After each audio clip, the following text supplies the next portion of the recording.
Hello students, welcome to Awadh education. I hope कि आप सब लोग वेल एंड गुड होंगे एंड साथ ही में आप लोग प्रीवियस क्लासेस भी बहुत अच्छे से वॉच कर रहे होंगे और उन सभी वीडियोस को इजीली अंडरस्टैंड कर रहे होंगे। बात कर रहा हूँ मैं आपके इंडस्ट्रियल स्टैटिक्स की, जिसके अंदर यूनिट नंबर 1 है टाइम सीरीज एनालिसिस, सामयिक श्रेणी विश्लेषण, गुजराती में આપણે જેને કહીએ છીએ। लास्ट क्लास की बात करें तो हमने वहाँ 3 ईयरली मूविंग એટલે કે 3 વર્ષની ચલિત સરેરાશથી દાખલો કેવી રીતના ગણવો તે આપણે દાખલો ગણેલો અને એના પ્રીવિયસ જે ક્લાસ હતો, એનો અગાઉનો જે ક્લાસ હતો તેની અંદર આપણે 2022 થી 2025 સુધીના પેપર ડિસ્કસ આપણે કરેલા। તેમાંથી જ હું તમને આવા દાખલા સ્ટેપ બાય સ્ટેપ એટલે ગણાવું છું। तो चलिए स्टार्ट करते हैं इस वीडियो को। सम नंबर 8 है आपकी स्क्रीन पर, जो कि गुजरात यूनिवर्सिटी SY सम 4 अप्रैल 2025 में पूछा गया ये सम है। NAP 2020 यानी आपके लास्ट ईयर का क्या है सम है।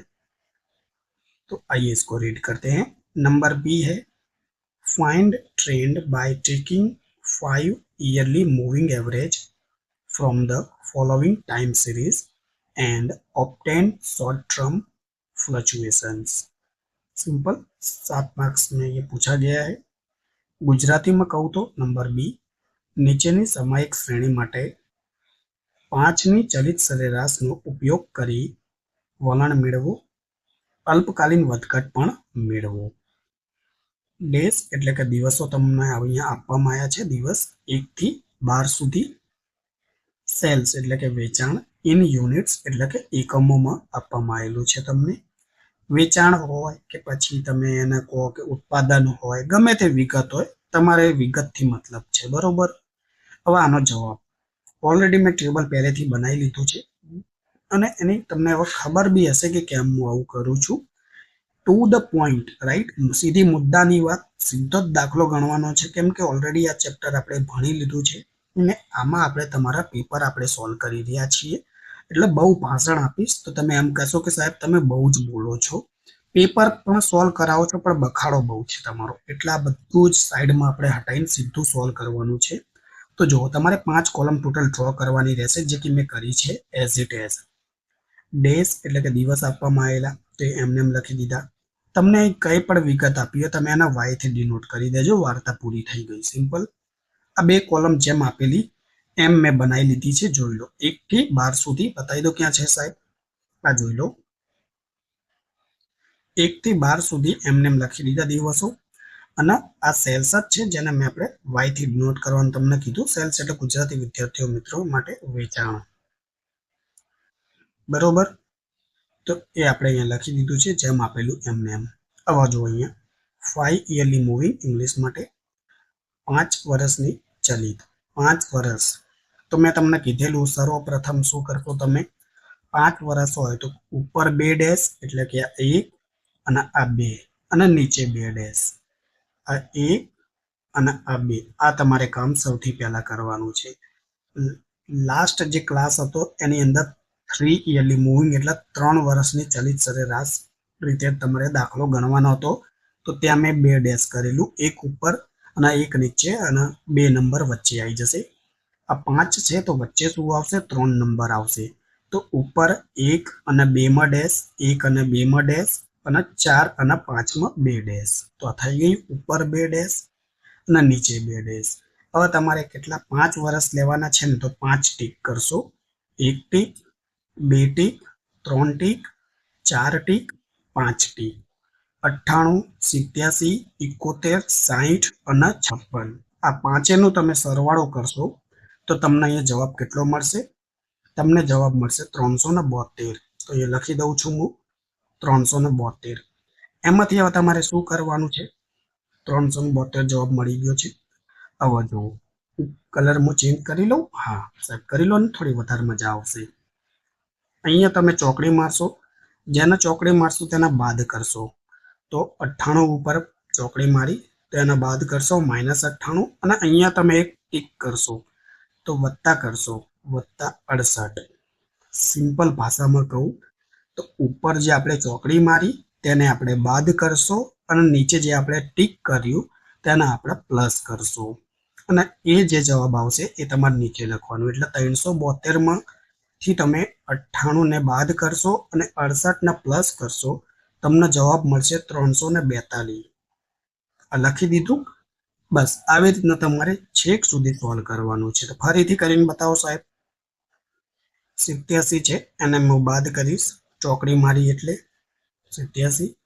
59 છે તેના મેં ટીક કર્યું તો વત્તા કરીશ 59. 342 માંથી 87 ને હું બાદ કરીશ ને 59 ને વત્તા કરીશ એટલે મને જવાબ મળશે 314. સો સિમ્પલ, સો ઇઝી છે ને, એકદમ સિમ્પલ.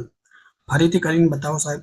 આ જો 71 ઉપર ક્રોસ કર્યું તો 71 લખી દઈશ, -71 ના 42 ઉપર મેં ટીક કર્યું તો અહીંયા વત્તા કરી દઈશ, +42.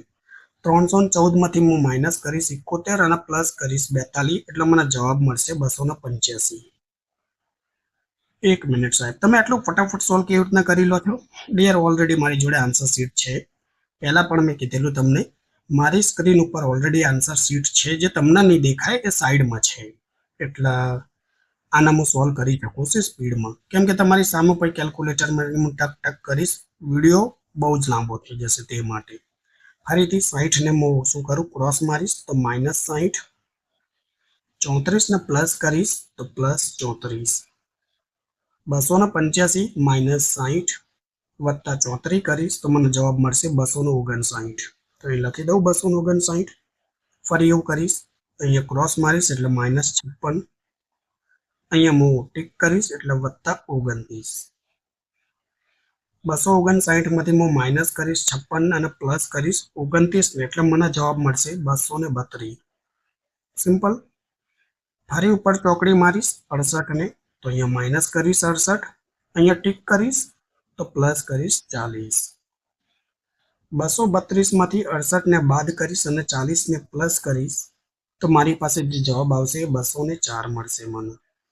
ફરીથી અહીંયા હું ચોકડી મારીશ એટલે કે -59 અને અહીંયા હું ટીક કરીશ એટલે કે +31. 204 માંથી 59 ને બાદ કરીને 31 ને પ્લસ કરીશ તો મને જે જવાબ મળશે 176 જવાબ મળશે મને. બસ બધા ટીક થઈ ગયા, કામ તમારું થઈ ગયું. હવે તમે શું કરશો? કશું જ નથી કરવાનું. આ પ્લસ માઇનસ છે ને એને પેન્સિલ વડે ચેકી દેજો. આમ કેમ આમ કહો છો સાહેબ? ભૂલ ના થઈ જાય તમારાથી એટલે. નહીં લખો તો બી તમારું કામ થઈ જશે.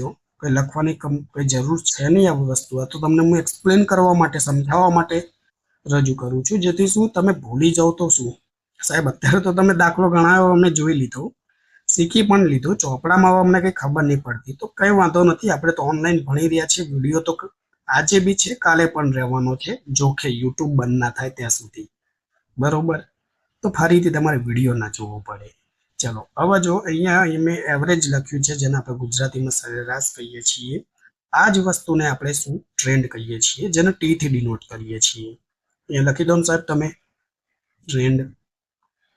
ગુજરાતીમાં લખો સાહેબ, વલણ. બસ